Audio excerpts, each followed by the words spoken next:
What's up guys, welcome back to FishOfHex. My name is Travis. In today's video, I'm going to show you how I added this 40-gallon deep blue rimless frag tank to the 300-gallon Reef. Now you guys know that I had a smaller 12-inch by 14-inch frag tank on the right-hand side made of acrylic, and since I ran out of room relatively quickly in that, I decided to go ahead and utilize some of my workbench here to the left-hand side and then kind of do some modifications to add this new frag tank. So with all that said, let's go ahead and get started.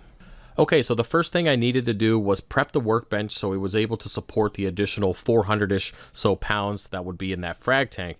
Now, because the workbench is 6 foot long by 2 foot wide, I decided to go the midway point, add 2x4 supports not only on the front, but also the back. Okay, the next thing I did was add a couple more 2x4s directly underneath the Cory on top where the tank sits, and this is just to prevent any kind of weak points or flexing, so there's no chance of the tank falling through and eventually dumping hundreds of gallons of water here on the floor of the basement. Alright, now that the upgrades are done on the workbench, it was time to cut the holes for the drain and the return line in the Cory. So I went ahead and used my hole saw bits, the same ones I use for cutting plastic, wood. Sometimes I can cut thin metal with them. I picked these up at Harbor Freight. They're relatively cheap, and they come with a drill bit, which will help you guide the actual hole cutting bit through without skipping around like you do with some other types of bits. So, yep, just drilled 2 holes through. I made them a little bit bigger so I could adjust the tank on top of the stand, so everything lined up perfectly and was flush with the corners of the stand. Alright, now that everything is ready to go and the tank is in place, it was time to run the drain and the return lines. Now when it comes to the drain line, you guys will notice that it actually comes out as 1-inch tubing from underneath the tank, goes through the side of the stand, and then turns into 1 1/2 inch PVC, which then drains down to the open slot in that geo sump. Now the reason why I did this was, for whatever reason, down the road, if I have to move this stand or move something around, I could easily drain the water out of the tank and be able to slide it out without messing with PVC or having to cut it or adjust it. So that was really the only reason why I decided to go that route. And I obviously wanted to keep the theme of the blue and the white on the sump, so that's why I have it kind of transitioning from hose over to that PVC before dumping into the sump. Now when it comes to the return line, I decided to use the empty GFO reactor output on the manifold. Basically, I don't use GFO in this tank anymore. I have no need for it. If I need to get my nutrients down, I do it through other methods and natural methods, and I stay away from GFO. Now again, I did use GFO earlier on in the setup, within the first 3 to 5 months after curing that rock, getting in the tank, just to help the phosphates level out. But since I don't use it now, it's basically just an empty reactor and just has water flowing through it for the sake of having it. So since that's all it is, I decided to pull it off the manifold and attach some 1/2-inch braided tube, which ran behind the sump through the side of the stand or workbench and then up into the return line. And it's really cool because now I can control the flow from the manifold, turn it on and off when I need to take pictures, just so there's no ripples or anything like that. And it's just really nice to have it off the manifold. So that's pretty much it when it comes to adding the frag tank to the main display. Like I said, it was really nice to keep that blue and white theme. Now, when I originally had this sump made, I knew I was going to add a frag tank at some point. I just didn't know when. So that's why I had the additional hole made, so I could keep that theme underneath there, not have some tube coming off the side and looking weird. Now, when I originally set up the manifold, I knew I was going to add a UV sterilizer, so that's why I had that additional manifold adapter. If I knew kind of how I was going to plan things out, I would have added one additional port to that manifold so I could add the tank. It was just one thing that I was forgetting, but given how complex the system is, it's not really bad that I forgot one thing, and I could just utilize the extra manifold adapter from the GFO reactor. So either way, it still worked out. It's really nice to be able to empty that tank if I ever need to move the stand without having to cut the PVC. Overall, really happy with the plumbing and how it turned out.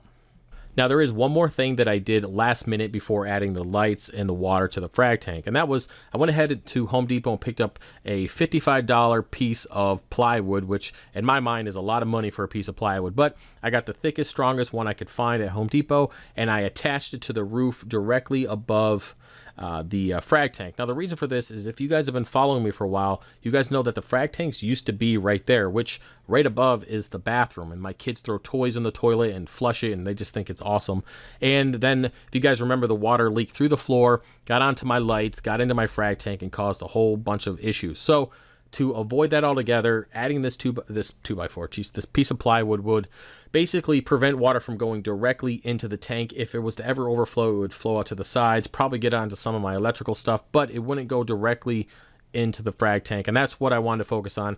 Last thing I need is toilet water or soap or cleaners or anything getting into this 300 gallons water column and killing off my whole tank. That's just something I don't need. So spending that $55-ish and kind of trying to figure out how to do it with one by myself, either way, it was nice to add that. Plus I got some shelving where I could put some test kits and get things out of the way, so it worked out pretty good.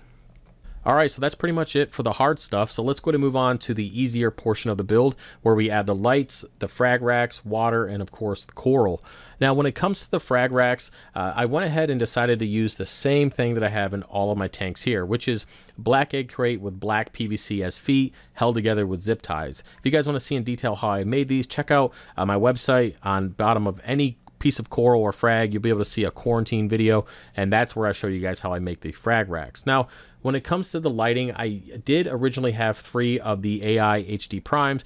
Now I decided to go ahead and buy a 4th one just to get a better spread, and it just added a lot more light to the tank than I realized, which is really nice because I am staying around 250 to 380, almost 400 par, depending on where you are on the frag rack, which is perfect for the acros and what they currently are going with underneath the radions in the 300 gallon. Okay, so let me go ahead and show you real quick the lighting schedule for the frag tank. Now this controls all 4 lights at one time, and in the morning it turns on at 8 a.m., ramps for an hour, which then brings me to what it stays at all day. Let me go and click on here. It's going to be 100% on all blue and violet channels. My green and red are at 15%, and my white's at 35%. Now this is considered the A/B spectrum. This is what I run on my frag tank, or sorry, my main display as well. So it's going to stay at that intensity all day long, and then at 9 p.m. it's going to start ramping back down, of course, to 0, and then it'll be off all night, and it just continues and goes on and on and on and on. And yeah, that's about it. My spectrum is pretty basic. Again, I consider it the A/B spectrum, or at least really close to it, and that's what I like to run on all of my systems. All right, so the last thing I had to do to finish this frag tank was add the power head. So I went and picked up a Jabo PP8 off of eBay. Just got the one. I decided to pass on the dual. I was going to put one on each side, but it's just a lot of flow for such a small tank. So one definitely does the trick. I keep it at about 50% on else mode, which basically allows it to fluctuate through pulsing and constantly on and all sorts of stuff like that. And it works out pretty good.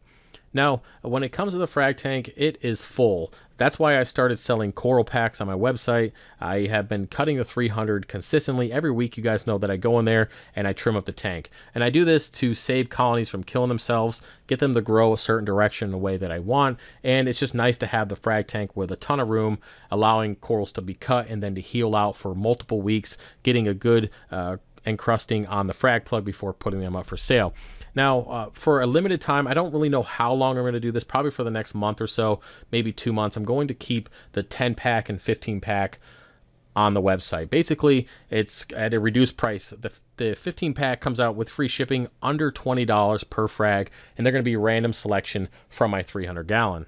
Now, over the last month or so, I have changed up what goes in the pack based on the person's request. So I had a couple people order the 300 pack and then say, hey, I only want Acropora from the tank. So I'll just give you all Acropora. And then some people say, hey, I want to just start with Acropora, so give me more of the regular SPS like the Panopy and the Bird's Nest and the Stylos and the Digis and stuff. And I've done that just to help kind of get them into acros, but also give them what they want from the 300. Now, it is going to be random based on what's healed and ready to go. And again, these packs are only going to be for the next month or two, so it's kind of a first come, first serve, and I will take them off the website once I make enough room in the frag tank, and that way I can add more coral from the 300. Well, guys, that's about it for this video. I hope you liked it and found it to be somewhat entertaining. If you have any questions about this build or any suggestions, feel free to put them in the comment section below. If you want to support the channel, check out FishOfHex.com. Of course, we have the pack there, a ton of WYSIWYGs and all sorts of stuff going on the website, and I do appreciate your guys' support.